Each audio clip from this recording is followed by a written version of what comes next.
अन्नदाता, पग पग पर है संग तुम्हारे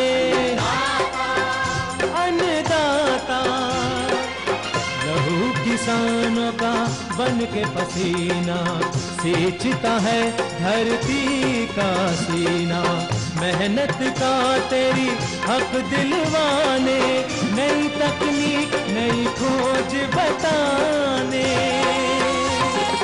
पशुधन को गुणवान बनाना, पौध सुरक्षा को सिखलाना, खेती के सब गुर समझाने, भारत का सरताज बनाने। आठों पहर है संग तुम्हारे अन्नदाता, अन्नदाता। नमस्कार, मैं कात्यायनी चतुर्वेदी आप सभी दर्शकों का अन्नदाता कार्यक्रम में बहुत स्वागत करती हूं। और हर रोज की तरह कार्यक्रम में लेकर आई हूं खेती बाड़ी से जुड़ी हुई बहुत सारी लाभकारी जानकारियां। तो चलिए फिर सबसे पहले देख लेते हैं क्या है विशेष आज के कार्यक्रम में आपके लिए। ऊसर भूमि में जिप्सम की जरूरी मात्रा ज्ञात करने के लिए ड्रिपकैल मोबाइल एप्लीकेशन पर जानकारी। खारे पानी में कैक्टस की खेती करके किसान ले सकते हैं अच्छी आय। उचित वृद्धि और विकास हेतु ब्रॉयलर मुर्गियों की देखरेख और प्रबंधन।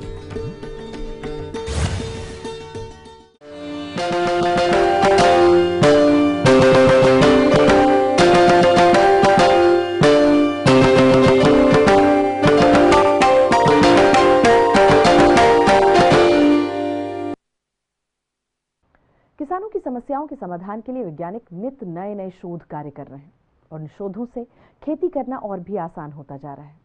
ऐसे ही एक शोध का परिणाम है ड्रिपकैल मोबाइल एप्लीकेशन, जो केंद्रीय मृदा लवणता अनुसंधान संस्थान लखनऊ के वैज्ञानिकों द्वारा बनाया गया है। और इस एप्लीकेशन की सहायता से किसान भाई अपने ऊसर खेत की मिट्टी के सुधार के लिए आवश्यक जिप्सम की मात्रा को निकाल सकते हैं। तो ये एप्लीकेशन किस तरह से कार्य करता है, आइए जानते हैं इसी संस्थान के वैज्ञानिक डॉक्टर संजय अरोड़ा से। भारत आज विश्व अर्थव्यवस्था में उभरता हुआ एक बहुत बड़ा नाम है। भारत औद्योगिक एवं प्रौद्योगिकी क्षेत्र में नित नई ऊंचाइयां छू रहा है, परंतु संपूर्ण विश्व ये जानता है कि भारत एक कृषि प्रधान देश है। आज भी भारत की अधिकांश आबादी कृषि व्यवसाय से ही जुड़ी हुई है। इस देश का सबसे बड़ा प्रदेश है उत्तर प्रदेश। उत्तर प्रदेश में भी कृषि ही एक प्रमुख व्यवसाय है। कृषि हेतु जल की आवश्यकता होती है। जल की व्यवस्था के लिए नहरों का निर्माण किया गया। उत्तर प्रदेश में नहरों का जाल बिछा हुआ है। नहर कहीं किसानों के लिए वरदान तो कहीं अभिशाप सिद्ध हो रही है। कुछ क्षेत्रों में मुख्य नहर से जल रिसाव अधिक होने तथा जल निकास का ठीक ढंग से व्यवस्था एवं प्रबंधन नहीं होने के कारण भूजल स्तर ऊपर आ जाता है। इस प्रकार की समस्या से लखनऊ तथा रायबरेली में करीब 10 किलोमीटर शारदा नहर के किनारे बसे गांव पटवा खेड़ा से कसरावा तक काफी प्रभावित हुए हैं। नहरों के किनारे के खेतों में मात्र 2 फीट के नीचे जल स्राव का पानी है। गांव के कुएं का पानी भी सतह से मात्र 2 से 3 फीट नीचे है। गांव के कुएं का पानी काफी ऊपर आने के कारण पीने योग्य नहीं रह गया है। भूजल के ऊपर आने से भूमि की सतह पर लवण इकट्ठा होता जा रहा है। पूरे क्षेत्र में पटवा खेड़ा से कसरावा तक का खेत ऊसर भूमि में परिवर्तित हो गया है। दूर दूर तक कोई फसल नहीं दिखाई देती, केवल ऊसरीली भूमि ही दिखाई दे रही है। रेगिस्तान जैसा पूरा परिदृश्य हो गया है।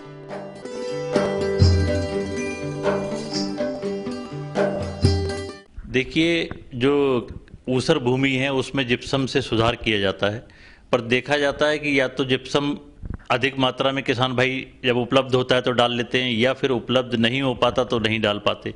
तो ऐसी स्थिति में मिट्टी की जांच करना बहुत ज़रूरी है। मिट्टी जांच कराने के लिए काफ़ी समय लग जाता है और कई बार जो है लेबोरेटरी में जांच इसकी बहुत ही मुश्किल से हो पाती है कि कितनी जिप्सम की मात्रा डाली जाए। तो उसके लिए हमने पीएच के आधार पर, मिट्टी के पीएच के आधार पर कितना जिप्सम डाला जाए उसके लिए एक मोबाइल एप्लीकेशन तैयार किया है। ये हमारे जितने भी शोध कार्य किए गए या जितने भी किसानों से हमारे संपर्क साधे गए उसके अनुसार पे ये तैयार किया गया है। और ये एंड्रॉयड बेस आज के जितने भी मोबाइल उपलब्ध हैं उन सब में ये उपयोग किया जा सकता है। जो आजकल भारत सरकार ने सॉइल हेल्थ कार्ड वाली स्कीम चलाई हुई है उसके अंतर्गत हर किसान भाई को किसान कार्ड में जो हेल्थ कार्ड उसको दिया जा रहा है उसमें मृदा का पीएच उसमें दिया जाता है। तो मृदा का पीएच हर लेबोरेटरी में आसानी से किया भी जा सकता है। तो उस आधार पर ये मोबाइल एप्लीकेशन को उपयोग करके आप जिप्सम की मात्रा कितनी डाली जाए और उसके साथ साथ आप इस मोबाइल एप्लीकेशन से ये भी पता लगा लेंगे कि अपने जितनी आप उपज ले रहे हैं उससे कितनी अधिक आपकी उपज हो जाएगी जब आप अपनी मिट्टी को सुधार देंगे।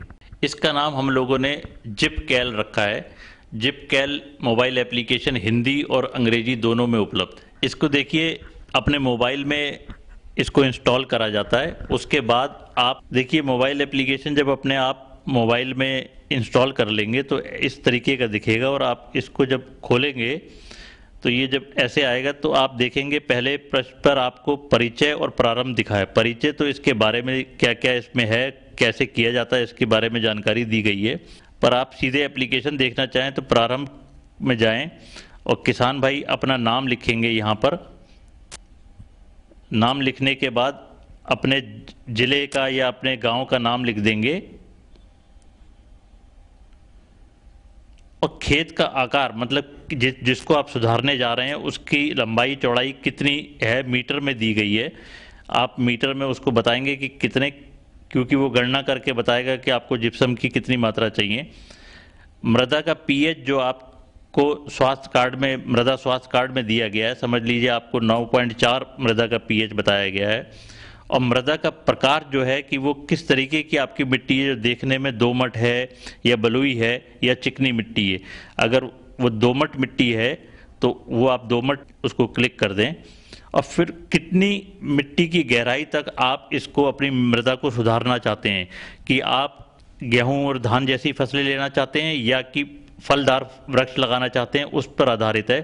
तो नॉर्मल फसलों के लिए आप 15 सेंटीमीटर इसमें टिक कर दें और उसके बाद आप यहाँ पर ESP पे दबाएंगे तो आपको जो विनिमय सोडियम की मात्रा मृदा के अंदर है उसका अंदाजा लगेगा। 36 अगर इसकी विनिमय सोडियम है, इसके अंदर लवण इतनी मात्रा में है, तो उसके लिए कितना, देखिए इसमें आगे आपको 160 बोरियों की आवश्यकता पड़ेगी। जो 50 किलो की बोरी होती है जिप्सम की, 160 बोरियां आपको जिप्सम की डालनी पड़ेंगी। और उसमें आपको पानी कितनी मात्रा में खड़ा रखना है, 10.5 सेंटीमीटर पानी, यानी कि आप समझ लीजिए कि वो पानी आपको 10 दिन तक इतना पानी भरा रखना है अपने खेत में जिसमें जिप्सम डालेंगे। और डालने के बाद अनुमानित जो पीएच मिट्टी का हो जाएगा वो 8.75 हो जाएगा, यानी कि मिट्टी आपकी सुधर जाएगी, मृदा आपकी सुधर जाएगी।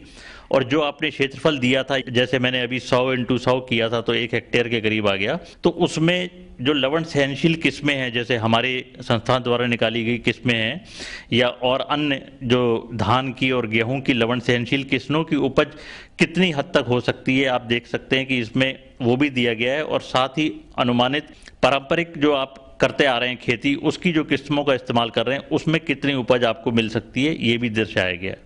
तो इस तरीके से आप इस मोबाइल एप्लीकेशन के उपयोग से आप ये जान सकते हैं कि कितनी मात्रा में जिप्सम डाला जाए, आपकी मृदा सुधर जाएगी और सुधरने के बाद कितना उसका पीएच हो जाएगा और उसके बाद उसमें उपज कितनी हो सकती है, इससे भी ये भी अनुमान लगता है।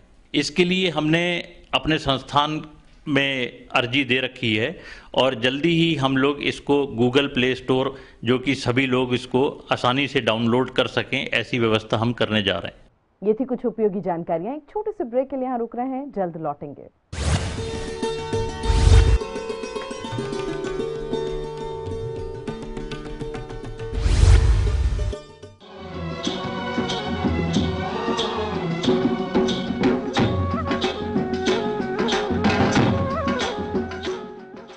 ब्रेक के बाद आप सभी दर्शकों का अन्नदाता कार्यक्रम में बहुत स्वागत है। चलिए अब बढ़ते हैं अगली प्रस्तुति की ओर।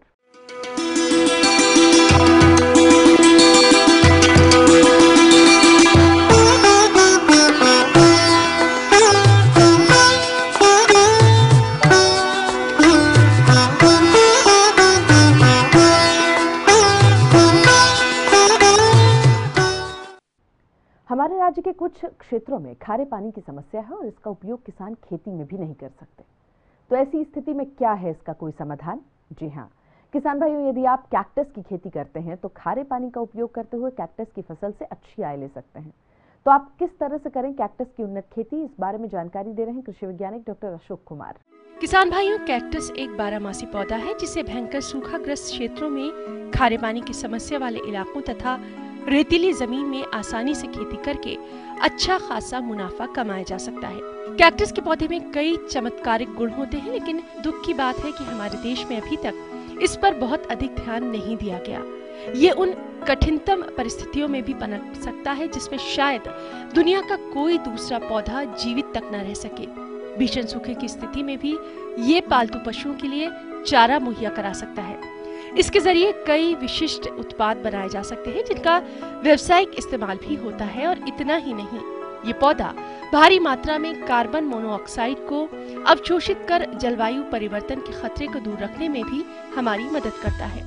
इस खेत में आप पेड़ देख रहे हैं नागफनी के टाइप, इसको हम कैक्टस कहते हैं। ये कैक्टस से डबल है, इसको खा सकते हैं जानवर, और इसके फ्रूट्स जो होते हैं वो आदमी भी कंज्यूम कर सकता है इसको। इसमें मेन अच्छाई इसकी क्या है कि पानी की आवश्यकता बहुत कम है, इसमें खाद देने कोई आवश्यकता ज़्यादा नहीं है, और साल भर में इसको करीबन एक पौधे को 100 से 150 लीटर पानी मिल जाता है, तो ये पौधा अपने आप सर्वाइव कर जाता है। इसके पत्तियों का उपयोग हर प्रकार के जानवर, भेड़ हो, बकरी हो, ऊँट हो, गाय हो, भैंस हो, बैल हो, सबके लिए इसकी पत्तियाँ सब जानवरों को खिलाने को दी जा सकती हैं। और इसके पत्तियों के मेडिसिनल दवाइयों में उपयोग होते हैं। और इसके अलावा जो आपकी डाई बनती हैं, हेयर कलर्स बनते हैं, उनका बहुत ज़्यादा उपयोग होता है। कॉस्मेटिक्स में इनका उपयोग होता है। और इसकी अगर मार्केट वैल्यू हम देखें तो अभी धीरे धीरे डेवलप हो रहे, क्योंकि अभी इसमें फार्मर्स ने इतनी रुचि नहीं दिखाई है क्योंकि उनको जानकारी का अभाव है। हम यहाँ ये कोशिश कर रहे हैं कि इसके बारे में पूरी इसकी पीओपी डेवलप करके वो किसानों तक पहुँचाई जाए, जिससे किसान इसकी फ़ायदेमंद खेती कर सकें और किसानों के इकोनॉमिक स्टेटस पे थोड़ा सा बढ़ाव हो या थोड़ा उनका इकोनॉमिक स्टेटस बढ़े। दूसरी चीज़ प्रमुख बात है कि इस पौधे में इस पौधे में रोग की संभावना एकदम नहीं होती, रोग इसमें एकदम नहीं लगते हैं, इसलिए इसमें दवाइयों का कोई खर्चा नहीं है। और इसकी पैदावार, पौधा 2-2.5 साल का हो जाता है तो एक पौधे से तकरीबन 40 से 45 किलो पत्तियाँ हम हार्वेस्ट कर सकते हैं। तो मैं किसान भाइयों से अनुरोध करूंगा कि अगर वो आएँ इस कृषि अनुसंधान केंद्र पे और इसके बारे में पूरी जानकारी लें, और जिस पानी में उनको कुछ भी फसल लेने की संभावना नहीं है वहाँ पर इसकी खेती सफलतापूर्वक कर सकते हैं और उनकी आय में वृद्धि हो सकती है। कैक्टस की विविध प्रजातियों में अपुंशिया फिग्स इंडिका जैसे कैक्टस पियर अथवा इंडियन फिग नागफनी के नाम से भी जाना जाता है। इसको व्यावसायिक कृषि के लिए सबसे अधिक उपयुक्त माना जाता है, इसलिए कि ये किस्म कांटों से लगभग मुक्त होती है। इसके अलावा जहां इसे पनपने के लिए बहुत कम पानी की आवश्यकता होती है, वहीं ये पौधा ऊर्जा को इस्तेमाल किए जाने योग्य जैव ऊर्जा में बदलने में भी दूसरे पौधों पर भारी पड़ता है। अपने प्रदेश के लिए कैक्टस की उन्नत प्रजातियों के बारे में जानते हैं। ये वैरायटी अभी कोडेड वैरायटीज़ हैं, जैसे 1270, 1271, 1280 और 1287, और उनकी प्लांट टू प्लांट डिस्टेंस और रोट करीब 3 बाई 3 मीटर रखे हैं हम। या अगर दूसरी वैरायटीज़ है इनमें हम इसकी 2 बाई 2 मीटर रख सकते हैं। 3 बाई 3 और 2 बाई 2 मीटर वैरायटी के हिसाब से इसकी पौधे से पौधे की दूरी और कतार से कतार की दूरी इसकी डिसाइड होती है, निश्चित होती है। किसान भाइयों, कैक्टस का प्रसारण तने के द्वारा होता है। इसे 1 गुणा 1 मीटर तथा 1 गुणा 1.5 मीटर की दूरी पर लगाया जाता है। इसे किसान भाई किसी भी समय लगा सकते हैं। वैसे सर्वोत्तम समय बरसात का होता है। ये एक बारहमासी पौधा है जो कि उपज पैदा होने और अपने गद्देदार स्टेम्स यानी तने की कटाई के बाद दोबारा पनप जाता है। कैक्टस की 1 हेक्टेयर खेती से लगभग 200 टन उपज प्राप्त होती है। कैक्टस के तने एवं अन्य हिस्सों का इस्तेमाल पालतू पशुओं के चारे और अन्य उत्पादों को तैयार करने में किया जाता है। पेड़ों के इन पौधों के पत्तियों पे कांटे नहीं होते, थॉर्नलेस होते हैं। शुरू में जब पत्तियां निकलती थोड़े कांटे इसमें असर होते हैं, लेकिन बाद में अगर आप देखेंगे हाथ ला के तो इसमें कोई भी कांटा आपको नज़र नहीं आएगा। इसको और आप तोड़ के देखें, इसके अंदर करीबन पूरी पत्ती में 70% पल्प होता है, गूदा होता है, जिसके उपयोग मैंने पहले बता दिया आपको, उसी के लिए उपयोग किया जाता है। ये एक बहुत ही ऐसा फील्ड है जिसमें अगर किसान इसको खेती करे तो भविष्य में उसको मुनाफे के पूरे आसार। तो आगे और भी कुछ रोचक जानकारियां हैं, लेकिन एक छोटे से ब्रेक के लिए यहाँ रुक रहे हैं, जल्द होंगे हाजिर।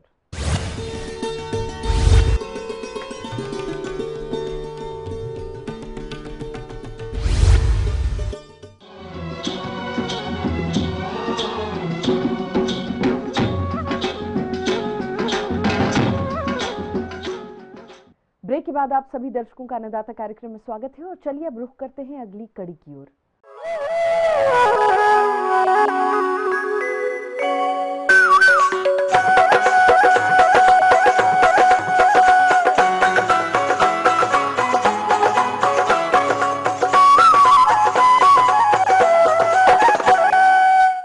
कृषि सह व्यवसायों के तहत प्रदेश के किसान भाइयों का रुझान दिन प्रतिदिन ब्रॉयलर मुर्गी पालन की तरफ बढ़ता जा रहा है और हमारे बहुत से किसान भाई इस व्यवसाय को अपनाकर अच्छा खासा लाभ भी कमा रहे हैं। लेकिन कुछ किसान ऐसे भी हैं जो इस व्यवसाय से लाभ नहीं ले पाते हैं, जो कि उन्हें मिलना चाहिए। इस कम लाभ का प्रमुख कारण मुर्गियों की देखरेख और प्रबंधन में बरती गई लापरवाही है और इसीलिए आप इस व्यवसाय से आशा के अनुरूप लाभ लेने के लिए किस तरह करें अपनी ब्रॉयलर मुर्गियों की देखरेख और प्रबंधन, इस बारे में अपने अनुभवों को आपके बीच साझा कर रहे हैं ग्राम नारायणपुर, जिला देवरिया के किसान संजय कुमार। अक्सर देखा जाता है कि बहुत किसान भाई चूजों को लाकर सीधे लीटर यानी बिछावन पर छोड़ देते हैं, जिससे चूजों को आहार लेने में कठिनाई होती है। साथ ही लीटर में अधिक नमी के कारण चूजों में अनेक बीमारियां पनपने लगती हैं। बच्चा डालने से पहले हम तैयारी ये किया करते हैं, पहले इसको झोरते हैं, झोरने के बाद मिट्टी को झोरने के बाद फिर उसके बाद चूना डालते हैं, चूना डालने के बाद फिर झोरते हैं, झोरने के बाद फिर पूरा पर्दा हम पैक करते हैं, पर्दा पैक करने के बाद पूरा हम जहर मारते हैं, जहर मारने के बाद 2 दिन छोड़ देते हैं। तो उसके बाद फिर हम 2 दिन के बाद पर्दा हम खोल देते हैं, गैस निकल जाता है, कीड़ा मकोड़ा जो होते हैं सब मर जाते हैं, बाहर गैस निकल जाता है। उसके बाद फिर हम बच्चा का शुरुआत करते हैं। बच्चा डालने के लिए जाली पड़ा हुआ है, ठीक है, जाली पड़ा है तो एक जाली ऐसे डाल देते हैं, ये खाना पूरा तैयार हमारा हो जाता है, तैयार हो जाता है। इसमें पेपर हम बिछा देते हैं, पेपर बिछाने के बाद ये फीटर लगा देते हैं, लगाने के बाद उसके बाद इसमें क्या बोलते हैं, पेपर बिछाने के बाद बच्चा छोड़ देते हैं, बच्चा छोड़ने के बाद उस पर दाना छिट देते हैं, अपना वो खाते हैं।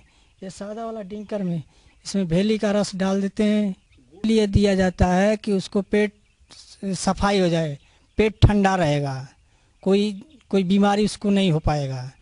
चूजों को प्रथम सप्ताह में 14 घंटे तक पानी में 8% चीनी अथवा गुड़ का घोल देना लाभदायक रहता है। चूजों को पानी में antibiotic B complex, liver tonic, vitamin A और D3 देना चाहिए। साथ ही चूजों को बीमारियों से बचाने के लिए समय समय पर टीकाकरण भी करवाना चाहिए, जो इस प्रकार है।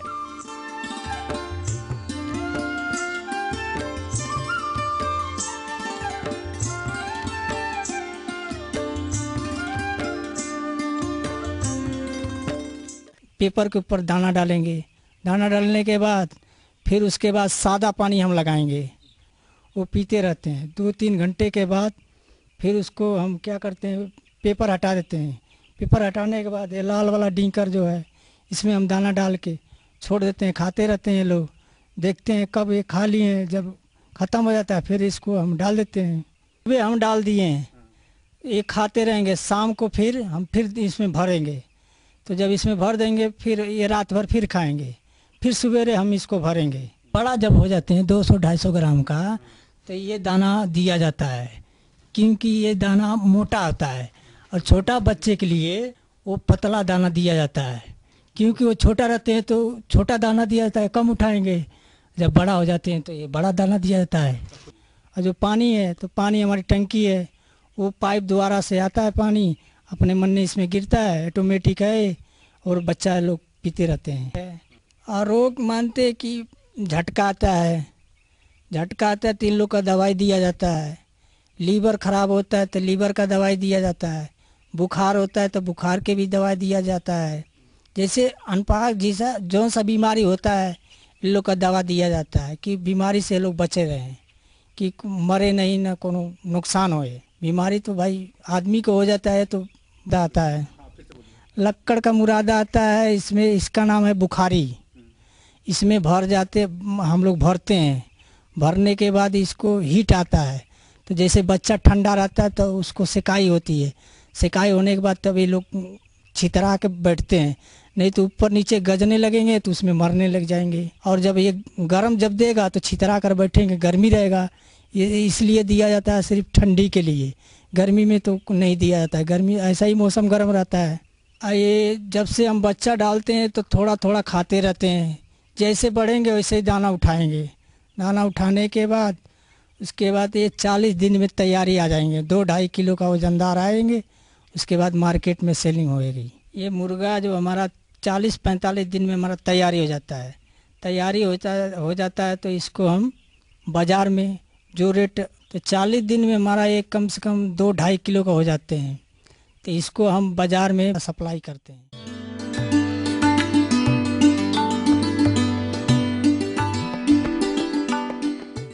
अन्नदाता हेल्पलाइन निशुल्क फोन संपर्क सेवा के माध्यम से आपके द्वारा पूछे गए प्रश्नों में से 1 या 2 महत्वपूर्ण प्रश्न को हम अपने कार्यक्रम में जरूर शामिल करते हैं। और इसी के तहत आज का चयनित प्रश्न और उसका जवाब इस प्रकार है। अन्नदाता निशुल्क फोन संपर्क सेवा के माध्यम से पूछे गए प्रश्नों में से आज हमने जिस प्रश्न को कार्यक्रम में शामिल किया है उसे पूछा है मीरपुर जिला कन्नौज के कृषक अविनाश अवस्थी ने। यह पशुओं के गर्मी में नहीं आने की समस्या के समाधान के बारे में जानकारी चाहते हैं।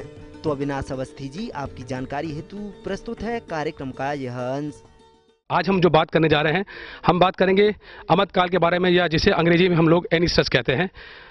इस रोग में पशु गर्मी में नहीं आता है, पशु गर्मी के लक्षण नहीं दिखाता है। जो सामान्य रूप में गर्मी में ना आने की अवस्थाएं होती है वो 2 समय होती हैं। एक, जब पशु कौमार अवस्था या अपना पूरा मैच्योरिटी प्राप्त नहीं कर लेता है तब गर्मी में नहीं आता है, और जब पशु गाभिन होता है तब गर्मी में नहीं आता है। ये सामान्य अवस्था है। दूसरा, बीमारियों के कारण होने वाली अवस्था जो है वो अमृतकाल के अंदर कई कारणों से होती है। पहला कारण है कि पशु के अंदर लालन पालन में कोई कमी रह गई है, उसमें जितने पौष्टिक पदार्थ जाने चाहिए वो न पहुंचे हों, तो ऐसा पशु भी गर्मी में नहीं आता है। दूसरा कारण हो सकता है कि पशु के अंदर हार्मोन जो होते हैं, शरीर में जो हार्मोन का प्रवाह होता है, उनके अंदर कहीं न कहीं किस प्रकार से इम्बैलेंस या उनके बीच में आपस में सामंजस्य ना हो या कमी हो, तो उस कारण से भी पशु कई बार गर्मी में नहीं आता है। चौथी अवस्था होती है जो ज़्यादा दूध देने वाले जानवर होते हैं, खास तौर पे जो विदेशी नस्लें होती हैं, HF, जर्सी वगैरह, ये ज़्यादा दूध देते हैं। तो इन पशुओं के अंदर भी कई बार हम लोग कहते हैं कि प्रोडक्शन स्ट्रेस या अत्यधिक दूध उत्पादन के कारण भी गर्मी के लक्षण देखने को नहीं मिलते हैं। इसके अलावा हमारे पशुपालक भाई गाय तथा भैंसों के गर्मी में आने के लक्षणों की पहचान नहीं कर पाते और उन्हें इस समस्या से ग्रसित पशु के प्रबंधनों के बारे में भी जानकारी नहीं होती। तो आप कैसे करवाएं इस समस्या का निदान, आइए जान लेते हैं। अब हम सिलसिलेवार ये बात करेंगे कि पशुओं के अंदर जो गर्मी में नहीं आने के कारण है उनका समाधान क्या क्या है। तो पशुओं के अंदर पहली बात करें, हमने जो पहला कारण बताया था, जो ब्रीड है या जो उस प्रकार का पशु की नस्ल है, उस प्रकार का पशु नहीं दिखेगा, बहुत छोटे अवस्था का दिखेगा।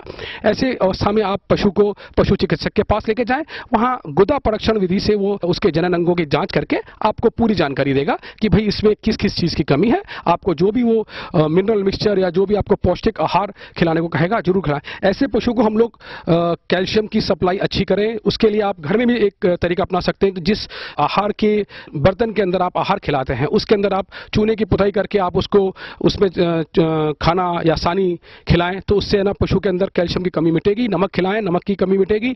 और समय समय पे पेट के कीड़े की दवाइयां और जो बाहरी परजीवी होते हैं उनके कीड़े की दवाइयां खिलाते रहें। अच्छी क्वालिटी का आपके पास में हरा चारा हो, जैसे बरसीम, लूसन हो या जई हो, ये सब आप इसे खिलाएं तो उसके शरीर के अंदर अच्छी आपको उन्नति दिखेगी। इसके अलावा कई प्रकार के मिनरल मिक्सचर मार्केट में मिलते हैं जिसके अंदर calcium, phosphorus, manganese, magnesium, cobalt, iron, जो सारे के सारे पदार्थ हैं ये उसके अंदर मौजूद रहते हैं। उन्हें समय समय पर खिलाने से पशु अच्छी तरह से अपनी ग्रोथ या अपनी उत्पादकता में बढ़ेगा और पशु अपने गर्मी के लक्षण भी बराबर शो करेगा।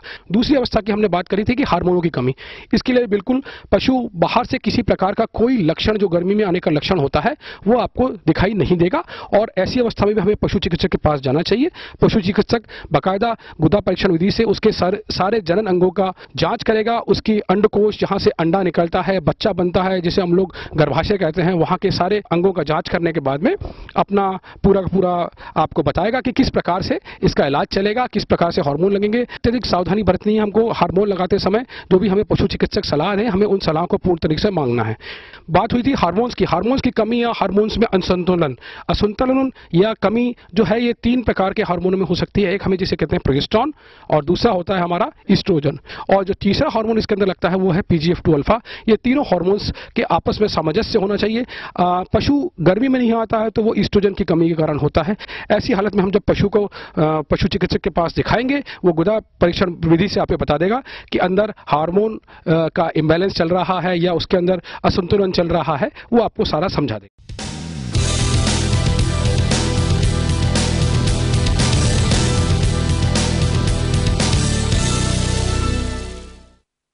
तो राज्य की विभिन्न मंडियों में कृषि उत्पादों के चढ़ते उतरते बाजार भाव की संक्षिप्त जानकारी इस प्रकार है।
हम ये उम्मीद करते हैं कि आज का कार्यक्रम आप सभी दर्शकों के लिए उपयोगी रहा होगा।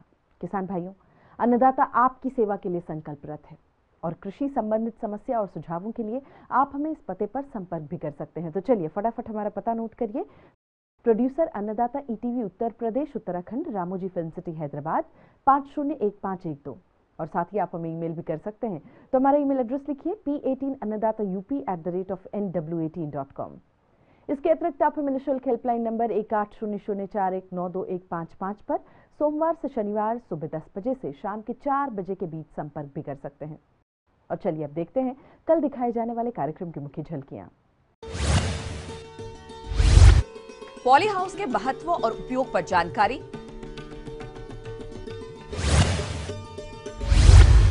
गेंदा फूल की भरपूर उत्पादन देने वाली किस्में और उन्नत रोपाई तकनीक।